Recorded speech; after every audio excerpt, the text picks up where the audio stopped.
안녕하세요. 디지털 연금술에 대해서 소개할 카이스트 화학과의 김우현입니다. 본 내용에 대한 소개에 앞서 저희 실험실에 대해서 간단히 소개해 드리겠습니다. 저희 실험실은 인텔리전트 케미스트리 랩이라고 해서 인공지능과 계산화학을 활용해서 다양한 화학적 연구를 하고 있습니다. 대표적인 예로 인공지능을 활용해서 화학 반응을 예측하는 일을 하고 있고요. 그리고 인공지능과 계산화학을 결합해서 드럭을 설계하거나 혹은 새로운 머티리얼들을 설계하는 일들을 하고 있습니다. 보다 자세한 내용은 저희 랩 홈페이지를 참고해 주시기 바랍니다. 소위 연금술은 고대의 그리스 시대부터 시작해서 현대에 이르기까지 다양한 개념들로 발전해 왔는데요. 그리스 시대에는 소위 이제 데모크리토스, 아리스토텔레스 등 이런 물질 근원에 대한 철학적인 탐구에서부터 이제 시작되었고, 이후에 르네상스 시대에 걸쳐서 발전하게 됩니다. 그리고 근대에 이르러서 이런 연금술이 과학화가 되고 소위 우리가 말하는 화학이 탄생하게 됩니다. 그리고 20세기 들어서 이 연금술은 양자역학과 결합해서 현대화가 되고, 이런 현대화된 화학은 인류 번영을 이끄는 어떤 기초과학으로 성장하게 됩니다.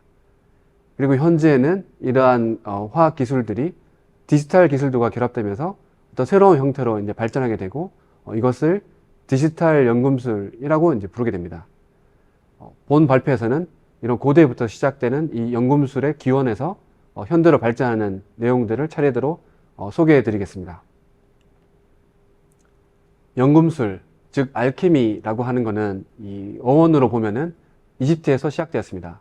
이 R이라고 하는 아랍 접두어와 케미라고 하는 이집트어로 나일강 삼각주에서 나오는 검은 것을 뜻하는 이 두 단어가 합쳐져서 알케미가 이제 탄생하게 되었는데, 이 연금술이라고 하는 것은 이집트인에게는 신의 창조물로 여겨졌습니다. 그러니까 굉장히 값진 어떤 물질을 뜻하는 것이죠. 이러한 연금술은 원소 변환소를 근거로 해서 값싼 철이나 납 같은 금속을 비싼 금으로 변환시키는 어떤 근거로 활용되었고요. 이를 좀 더 확장한다면은 저부가 가치의 어떤 화합물을 고부가 가치의 화합물로 변화하는 것들을 통틀어서 연금술이라고 얘기할 수 있을 것입니다. 연금술의 기원으로는 고대 그리스에서 시작된 원소설로 볼 수 있습니다. 자연의 일부로서 인간의 어떤 철학적인 고뇌, 만물의 근원은 무엇인가 라는 답을 찾기 위해서 이 고대 그리스의 철학자인 데모크리토스는 모든 만물은 하나의 원소로 이루어져 있다 라고 하는 소위 원소설을 제안한 바 있습니다. 이후에 이를 좀 더 발전시켜서 아리스토텔레스는 4개의 원소설을 주장하였고, 모든 물질들은 물, 불, 흙, 공기와 같은 원소로 이루어져 있으며 각각 가진 성질이 바뀌면은 하나의 원소에서 다른 원소로 변환된다 라고 하는 어떤 철학적인 근거를 제시한 바 있습니다. 이러한 그 원소설은 물질의 구성에 대한 이해로 이루어지고, 이런 원소의 재조합으로 새로운 물질을 생성할 수 있다 라고 하는 소위 연금술의 이론적 기원이 됩니다. 그리고 이 연금술의 R이라는 아랍 접두어를 빼고 나면은 이제 케미, 즉 케미스트리가 돼서 현대화학의 기원이라고 할 수 있습니다. 중세의 암흑기를 거쳐서 르네상스의 시대에 들어오면서 이러한 연금술이 발전하게 되는데요. 대표적으로 이 파라셀수스라 불리는 독일의 의사이면서 연금술사, 화학자는 이 4개의 원소설을 확장해서 3원질을 주장하였고, 나무를 불타게 하는 황, 불꽃을 만들어주는 수은, 그리고 타고 남은 재를 염이라고 이제 지칭하였고, 이러한 3원질의 비율을 조절함으로써 물질의 변화를 설명할 수 있다고 하였습니다. 물질의 변환이라 하면 실제 이런 화학 반응들을 얘기하는 건데, 연소, 승화, 용해, 부패, 증류, 응고, 염색과 같은 다양한 어떤 현상들을 다 포함하는 것이고요. 이러한 물질의 변화를 통해서 약물을 만들 수 있고, 이러한 약물을 통해서 실제 치료에 활용할 수 있다라고 하는 것을 처음으로 이제 보여준 바가 있습니다. 소위 이제 이 파라셀수스의 가장 큰 업적은 의학학의 창시라고 할 수 있고, 특히 이분이 뛰어났던 점은 이러한 약물들의 용량에 따라서 치료에 활용될 수도 있을 뿐만 아니라 독성이 될 수 있다라고 하는 현대의 어떤 독성에 대한 개념을 만들기도 하였습니다. 이렇게 연금술, 르네상스 시대의 연금술을 거쳐서 이 연금술은 이제 현대 과학화로 이루어지게 되는데, 대표적으로 보일과 함께 이 현대화학의 선구자라 불리는 라부아지에는 이 원소술을 부활한 바 있습니다. 그래서 이런 왼쪽에서 보여주는 이런 화학 기구들을 통해서 다양한 화합물들을 분석하고 추출해냄으로써 더 이상 쪼개지지 않는 어떤 물질의 단위가 있다는 것을 발견하게 되었고, 대표적으로 산소, 질소, 수소, 인, 수은, 아연, 황 같은 우리가 알고 있는 이런 원자들을 혹은 물질의 원소들을 처음으로 이제 발견하게 됩니다.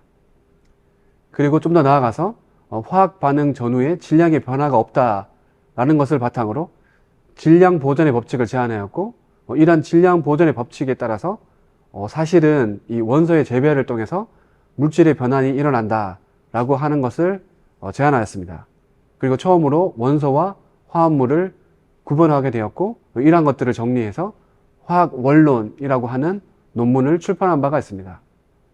그리고 돌턴, 러더퍼드, 톰슨, 멘델레예프, 보어, 슈레딩과 같은 현대화학의 선구자들이 만들어낸 이 양자역학을 바탕으로 이 연금술은 현대화가 되는데요. 이 현대의 양자역학은 물질의 근본 단위가 여기 주기율표에 보여주는 원자들로 구성되어 있고, 그 원자들의 성질에 따라서 이 주기적인 성질을 보여준다라고 이해를 하고 있습니다. 그리고 소위 분자, 물질의 구성이 되는 분자들은 이러한 원소들의 결합으로 이루어져 있다고 설명하고 있습니다. 한 예로 그 염화나트륨과 질산은이 결합하면은 질산나트륨과 염화은이라고 하는 새로운 화합물들이 만들어지는데, 이러한 과정을 설명하기 위해서 원자 단위에서 일어나는 화학 결합이 끊어지고 또 새로 생성되는 이런 원자의 재배열로 설명할 수 있습니다. 그래서 이러한 방식의 양자역학에 기반하는 현대화학이 이제 탄생하게 되고, 이러한 현대화학은 의식주에서 의학 및 첨단 산업까지 인류의 번영에 원동력이 되어 왔습니다. 다음 페이지에서는 이러한 예들을 차례대로 이제 보여드리려고 하고 있습니다. 첫 번째 예로 식량의 대량 생산을 위해서 이런 화학 공정이 이제 개발되었는데요. 우리가 잘 알고 있는 공기 중에 있는 이 질소와 수소를 결합해서 암모니아를 생산하는 촉매를 개발하였습니다. 소위 이제 이 하버보쉬라고 하는 공정을 통해서 대량의 암모니아를 생산하게 되었고, 이를 바탕으로 대량의 식량을 생산하게 되었습니다. 이 오른쪽에 있는 그래프는 이런 합성 비료가 인구 증가에 얼마나 기여했느냐를 보여주게 되는데요. 이 빨간색처럼 만약에 합성 비료가 없었다면은 인구의 증가가 이렇게 천천히 선형적으로 증가한 반면에 합성 비료가 생산하는 그 양만큼 인구의 증가가 이렇게 기하급수적으로 늘어났다. 그래서 현재의 80억에 이르렀다 하는 것을 설명하고 있습니다. 네, 하지만 이런 기존의 하버버시 공법 같은 경우에는 고온 고압에서 이루어지고, 그래서 굉장히 많은 에너지를 소모하게 되는데요. 2020년 기준으로 전 세계 에너지 소비의 2%가 이 비료 생산에서 이제 사용되었고, 그 CO2 생산량의 1.8%가 이 과정을 통해서 만들어지게 되었습니다. 그래서 현재에는 이 지소 고정을 위해서 이제 친환경 공정을 개발하고 있고요. 상온 산업에서 고효율로 이런 원소 변화를 할 수 있는 새로운 촉매를 개발하고 있고, 그 하나의 시도로 이 식물에 들어있는 어떤 효소를 흉내내는 촉매를 개발하고 있습니다. 또한 전기화학을 이용해서 보다 효율적으로 이런 그 질소 고정을 할 수 있다는 것을 과학적으로 보여주고 있습니다. 두 번째 예로 화학을 이용해서 의학학의 시대, 소위 100세 시대를 열게 되었습니다. 두 번째 예로 이런 화학을 이용해서 새로운 약들을 이제 개발하게 되는데요. 대표적으로 이 플레밍의 페니실린 발견을 들 수 있습니다. 이 페니실린은 인류가 발명한 가장 위대한 약으로 소개되고 있고, 이 세균으로부터 우리를 지키는 항생제, 대표적인 항생제로 지금도 활용되고 있습니다. 이 페니실린은 플로리 체인 공법이라고 하는 어떤 화학적인 방법과 결합되면서 대량 생산이 가능해졌고, 2차 대전 전후로 많은 생명들을 살렸다고 이제 알려져 있습니다. 이제 이러한 그 화학을 이용한 의약품의 개발이 지금까지도 이제 발전해서 현재는 이런 암 정복의 천병으로 이제 활용되고 있는데, 그 대표적인 예로 표적 항암제를 들 수 있습니다. 이 글리백은 만수 골성 백혈병 치료제로 이제 활용되는 약인데, 이 대표적으로 이 단백질 구조 기반으로 약물을 개발한 사례라고 할 수 있습니다. 오른쪽에 보여드리는 것처럼 질병의 원인이 되는 이 단백질에 이런 결합할 수 있는 화합물을 소위 이제 레셔널하게 설계를 하게 되었고, 이를 바탕으로 이 만성 골수 백혈병이 완치될 수 있다고 밝혀지고 있습니다. 이런 기술들이 보다 다양한 암종에 이제 적용되면서 현재는 이제 많은 암들이 이 화합물을 바탕으로 치료가 되고 있고, 앞으로도 우리 그 인류의 가장 큰 적이 되는 이 암을 정복할 수 있는 천병이 될 수 있을 거라고 생각하고 있습니다. 최근에는 우리가 이제 코로나 팬데믹 때문에 굉장히 힘들었는데요. 이런 팬데믹 시대를 빨리 종결시켜주는 최대 주역인 이 mRNA 백신에도 화학이 활용되었습니다.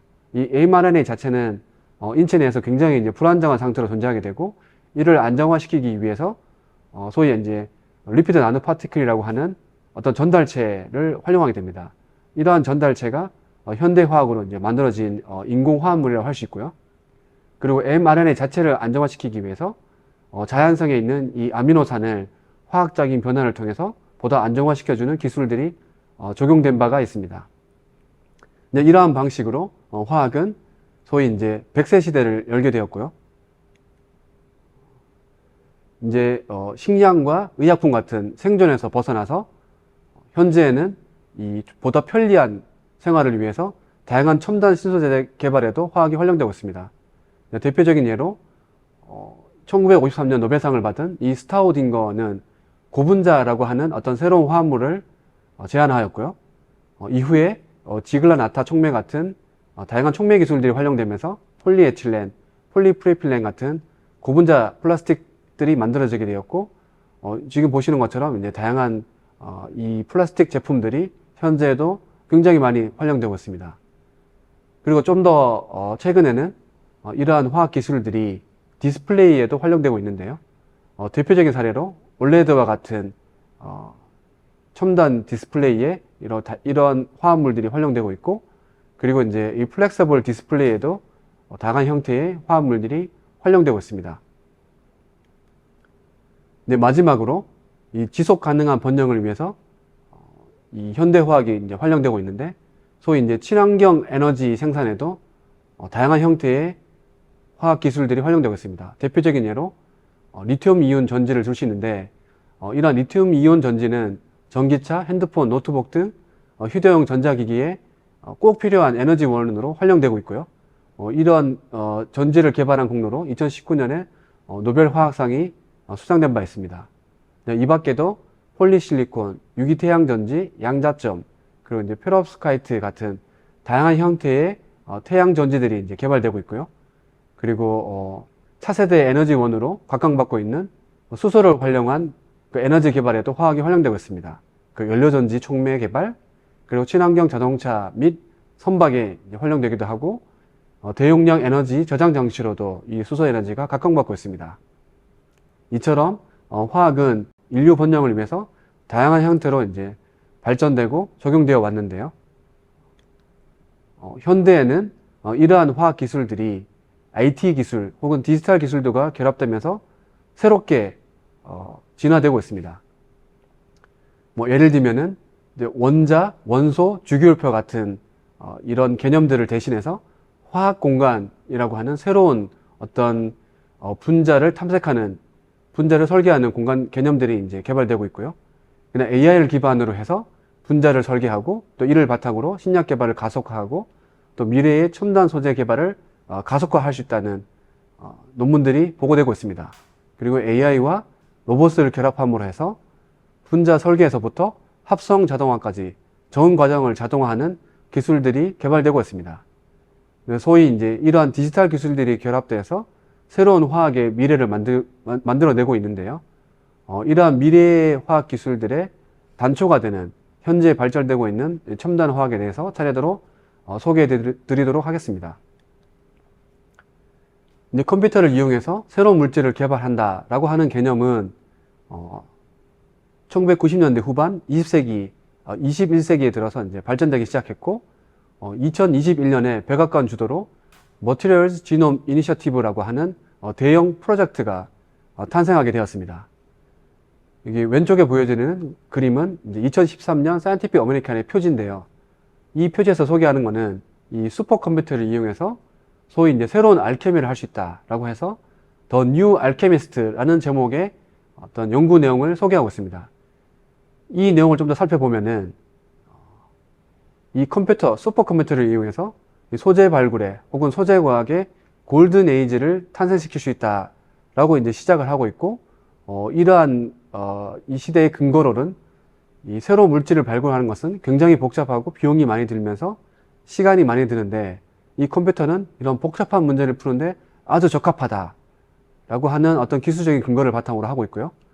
그래서 이러한 연구자들이 대용량의 컴퓨터 자원을 활용해서 새로운 배터리를 개발하시거나 솔라셀, 퓨어셀, 컴퓨터 칩, 그리고 다양한 기술들을 가속화하는 데 활용될 수 있다라고 이제 소개를 하고 있습니다. 실제로 이러한 기술 발전의 한 예로, 성공적인 적용 사례로 이 2016년에 소개된 논문을 소개해드리고자 합니다. 이 논문은 삼성과 하버드 대학교가 이제 공동 연구를 해서 이루어진 결과고요. 이렇게 그 새로운 어떤 올레드 소재를 개발하기 위해서 소위 이제 컴퓨터를 활용하게 됩니다. 10의 6승계라고 하는 다양한 분자 화합물들을 컴퓨터를 통해서 이제 설계를 하게 되고, 이러한 화합물들을 대상으로 컴퓨터 계산을 통해서 이 성질들을 분석하게 됩니다. 약 10%에 이르는 10의 5승계의 분자들에 대한 특성을 밝히고, 이를 데이터화해서 소위 이제 머신러닝을 적용시키고, 이 학습된 인공지능 모델을 통해서 남아있는 90%의 물질들의 성질을 예측하고, 최종적으로 이제 실험에 들어갈 10의 3승계, 약 1000개의 화합물들을 걸러내게 됩니다. 이게 이 1000개의 화합물들을 대상으로 이 전문가들이 분석을 통해서 최종 10개를 선정하게 되고, 이 10개를 직접 합성하고 이 소재화함으로써 이 특성을 분석하게 됩니다. 이를 바탕으로 이제 실제로 올레드 소재를 발굴할 수 있었다 하는 내용들을 이 논문을 소개하고 있는데요. 이러한 논문은 앞서 설명했던 이 Materials Genome Initiative의 대표적인 성공 사례가 될 수 있지만, 동시에 한계점도 보여주고 있습니다. 그 한계점이 무엇이냐 하면은 한 예로 이런 약이 될 수 있는 화합물의 개수가 과학자들이 예측한 바에 의하면 10의 60승계다라고 하는데, 이 크기가 얼마나 크냐 하면은 현재 우리가 살고 있는 이 우주의 별의 개수가 10의 21승계라고 합니다. 근데 이보다도 훨씬 더 많은 분자들이 소위 이제 약이 될 수 있다고 예측을 하고 있는데, 반면에 지금까지 인류가 합성한 화합물의 개수는 10의 80승계, 약 1억 개 정도밖에 되지 않습니다. 그래서 우리가 알고 있는 이 화학에 대한, 분자에 대한 정보가 이제 실제 가능한 화학 공간에 비해서 너무너무 작다는 것이죠. 그리고 이제 이렇게 큰 화학 공간에 들어있는 화합물들에 대해서 일일이 이런 계산적인 방법을 적용할 수 없다는 겁니다. 이러한 문제를 어떻게 풀 수 있을까 하는 생각에서 발전한 것이 소위 화학 공간에 대한 개념입니다. 이제 화학 공간을 표현하는 다양한 방법들이 있는데, 그 중에 이제 하나의 예로 오토 인코더를 소개해 드리겠습니다. 이제 오토 인코더는 다음과 같은 방식으로 작동하는데, 이제 분자의 구조, 예를 들면은 이제 그래프로 표현된 분자의 구조가 있으면 이 분자의 구조를 딥러닝을 통해서 인코딩을 하고 1차원의 어떤 하나의 벡터를 만들게 됩니다. 그리고 이제 이러한 벡터가 이 분자를 잘 표현하는지를 확인하기 위해서 다시 이제 딥러닝을 활용해서 디코딩을 하고 원래의 분자 구조를 복원하게 됩니다. 그래서 성공적으로 만약에 분자 구조가 복원되었다면은 이 벡터와 이 하나의 분자가 서로 이제 1대1로 이제 매핑이 되게 되겠죠. 따르게 얘기하면 분자 구조를 다차원 공간의 벡터로 표현 또는 이제 매핑하게 되는 거죠. 이제 이렇게 얻어진 벡터를 우리가 이제 레이턴트 벡터라고 부르게 되는데, 이 레이턴트 벡터가 표현하는 것이 다르게 얘기하면은 실제 분자 구조를 표현하는 화학 공간을 대신할 수 있게 되는 거죠. 이제 이러한 벡터로 표현된, 레이턴트 벡터로 표현된 화학 공간을 통해서 이제 새로운 분자를 설계할 수 있게 되는데요. 그 예시로 예를 들면은 이러한 분자를 인풋으로 해서 벡터를 만들게 되고 또 이러한 분자를 인풋으로 해서 또 다른 벡터를 만들게 됩니다. 이러한 두 개의 벡터를 적절한 웨이트를 줘서 선형 결합을 하게 되면은 새로운 벡터를 얻어내게 되고 이 새로운 벡터를 디코딩해서 여기에 해당하는 어떤 분자 구조를 다시 이제 만들어낼 수 있습니다. 이 분자 구조는 우리가 처음에 넣었던 인풋 분자 구조와 다르고 이 두 개의 분자가 우리가 처음에 준 이 웨이트 양만큼 적절히 섞여 있다는 것을 눈으로 이제 확인하실 수 있는데 만약에 우리가 이제 이 섞는 비율을 다르게 한다면은 또 다른 분자를 낼 수 있고 이 비율을 되게 다양하게 구성함으로 해서 수없이 많은 분자들을 만들어낼 수가 있습니다. 소위 이제 화학 공간을 레이턴트 벡터로 표현함으로 해서 비연속적인 분자 구조를 연속적인 화학 공간으로 이제 표현하게 되는 거죠. 그리고 이제 이 연속적으로 표현된 화학 공간에서 우리가 어떤 연산을 한다면은 그 연산된 결과로부터 새로운 분자를 얻어낼 수 있게 됩니다. 이 비슷한 예를 들면은 단어들을 벡터 공간에 표시하게 되면은 다음과 같은 연산을 할 수 있게 되는데요. 우먼이라고 하는 벡터에서 맨이라고 하는 벡터를 빼고 이 차이를 킹이라고 하는 벡터에다가 더해줘서 새로운 벡터를 얻게 되고 이 벡터를 다시 이제 단어로 디코딩 하게 되면 퀸이라는 단어를 얻게 됩니다. 다르게 얘기하면 이 단어들 사이에 어떤 의미로적인 관계를 이 벡터가 잘 표현하고 있다라고 할 수 있는데 같은 방식으로 분자의 구조와 결합된 어떤 성질들을 이 벡터 공간에다가 잘 표현하게 된다면은 단순히 구조뿐만 아니라 분자의 성질을 이 벡터로 표현된 화학 공간에서 우리가 자유롭게 제어를 할 수 있게 되겠죠. 실제로 이제 이러한 개념들을 활용해서 화합물들, 분자를 설계할 수 있다라고 일련의 논문들이 발표되고 있는데요. 이렇게 인풋으로 분자 구조를 넣고 아까 보여드렸던 레이턴트 벡터로 표현된 어떤 연속적인 이제 화학 공간을 얻게 됩니다. 연속적인 화학 공간이라고 하는 건 굉장히 중요한데 연속적인 화학 공간에서는 소위 이제 최적화를 할 수 있어요. 만약에 이 분자 공간이 분자의 성질을 담고 있다면은 이 분자의 성질을 다양한 수학적인 기법을 통해서 최적화를 하게 되고 이 최적화된 벡터를 다시 이제 분자 공간으로 표현함으로써 우리가 원하는 어떤 성질을 가지는 새로운 분자를 얻게 됩니다. 즉, 분자 설계를 화학 공간의 탐색이라고 하는 새로운 개념으로 이제 변화시킬 수 있는 거죠. 이러한 개념은 실제 우리 자연에서도 이제 찾을 수 있는데요. 예를 들면은 어떤 생물의 형태를 이제 표현형을 표현하는 피노타입과 그리고 이제 이것들의 유전자형, 지노타입, 이 두 개로 이제 1대1 매핑을 시킬 수 있는데, 지노타입은 4개의 아미노산으로 이제 아미노산의 서열로 이루어져 있죠. 이 아미노산의 서열을 바꿈으로 해서 이 표현형을 바꿀 수가 있습니다. 비슷한 방식으로 이 레이턴트 벡터를 바꿈으로 해서 그거의 표현형인 분자의 구조를 바꿀 수 있고 분자의 성질을 제어할 수 있게 되는데요. 이 레이턴트 벡터는 지노타입, 분자의 구조 혹은 성질은 피노타입이라고 우리가 대응해서 얘기할 수 있을 것입니다. 이러한 개념을 활용해서 실제로 어떤 약물을 설계할 수 있다 하는 논문이 소개되고 있는데, 예를 들면 2018년 조선일보에서는 인공지능을 기반으로 하는 신소재 개발이 앞으로 활용될 것이다. 이러한 시장이 계속해서 커지고 실제로 이제 기술적인 효용으로 신약 후보 물질 발굴에 기존 방법으로 4.5년이 걸리는 것이 1년으로 단축될 수 있다라고 이제 소개를 하고 있습니다. 그리고 이제 다양한 기업들이 이 스타트업들이 이러한 기술들을 개발하고 있고 글로벌 제약사와 함께 다양한 형태의 치료제를 개발하고 있다라는 내용을 소개하고 있습니다. 이 오른쪽에 있는 그림은 실제로 저희 카이스트 연구실에서 개발한 인공지능이 어떻게 이제 표적 항암제를 개발하는가를 보여주는 예시인데요.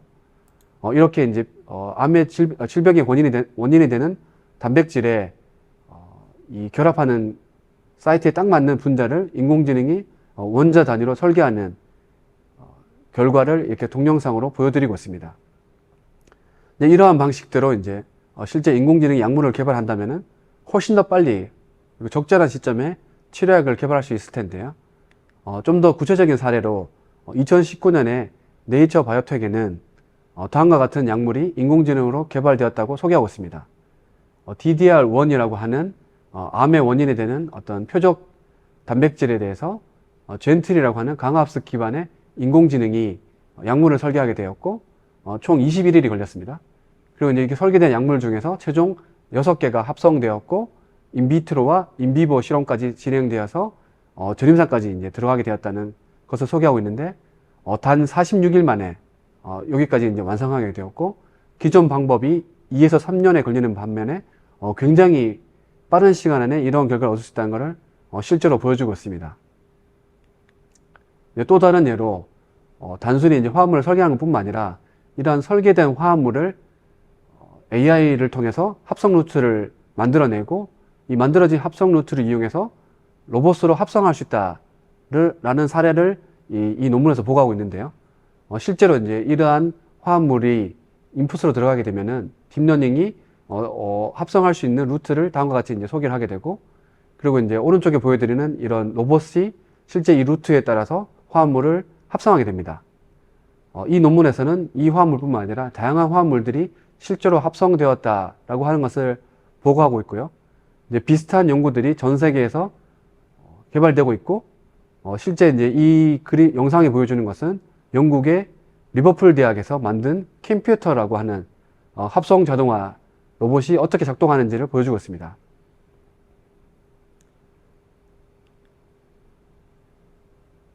앞서 보여드린 것처럼 AI와 컴퓨터, 로봇 등 다양한 디지털 기술들이 결합된다면 소위 분자를 설계해서 합성하고 성질을 분석하고 또 이 분석된 성질을 바탕으로 또 새로운 피드백을 받아서 다시 이제 분자를 설계하는 소위 이제 분자 사이클을 완성할 수 있는데요. 이 합성과 그 다음 이제 성질을 분석하는 것들은 이 로봇과 결합하면서 자동화를 할 수 있고, 이 실험 데이터로부터 어떤 교훈을 얻고 다시 이제 설계에 반영하는 소위 전문가적인 직관, 과학적인 해석이 필요한 영역은 AI가 결합해서 자동화를 할 수 있습니다. 이 분자 설계 사이클들이 심리스하게 완성된다면 소위 자율화학 연구실이 완성될 것이고, 비슷한 예로 이제 자율주행과 같은 일들이 화학 분야에서도 이루어질 수 있을 것입니다. 그래서 이렇게 이 자동화된 화학 방법들은 우리가 이제 소위 이 과학적인 이제 발굴을 자동화시키게 되는데요. 이제 본 발표에서는 고대 그리스부터 시작해서 현대에 이르기까지 어떻게 연금술이 탄생하게 되었고 발전되어서 현대의 디지털 기술과 결합되었나 하는 것들을 역사적으로 차례대로 소개를 해드렸습니다. 이를 다시 요약하면은 처음에 이제 우리가 과학이라고 하는 것은 실험적인 관찰로부터 시작되었고, 관찰된 결과를 바탕으로 이론화하였고 과학적인 법칙들을 이제 만들게 되었습니다. 이런 과학적인 법칙들을 컴퓨터 시뮬레이션화를 해서 소위 이제 컴퓨테이셔널 사이언스로 이제 발전되었고, 이 컴퓨테이셔널 사이언스는 데이터 생산을 가속하게 되었습니다. 그 결과를 바탕으로 소위 데이터 드리븐의 과학이 탄생하게 되었고, AI의 시대와 결합되면서 AI를 통해서 다양한 화합물들을 설계하고 또 이제 합성 루트를 만들어내는 이 화학의 발전으로 이제 활용되어 왔습니다. 그래서 종래에는 이런 것들이 이제 자동화된다면은 어떤 가설을 인공지능을 통해서 이제 제안하게 되고, 또 인공지능을 통해서 테스트하고 분석하고 로봇을 통해서 분석하고 합성하고, 그리고 이제 그로부터 이제 리포트를 쓰고 다시 이제 새로운 질문을 던져서 우리가 이제 과학적인 발굴의 단계를 자동화하게 되는 기술로 이제 진화될 것이라고 예측을 하고 있습니다. 화학에도 이러한 자동화된 기술들이 결합된다면은 우리가 살펴봤던 이 연금술이 보다 자동화되고 또 스케일업 되면서 진화될 것이라고 예상하고, 이러한 디지털 연금술은 앞으로 미래의 인류의 발전에 새로운 원동력이 될 것이라고 예상하고 있습니다. 이상으로 발표를 마치겠습니다. 감사합니다.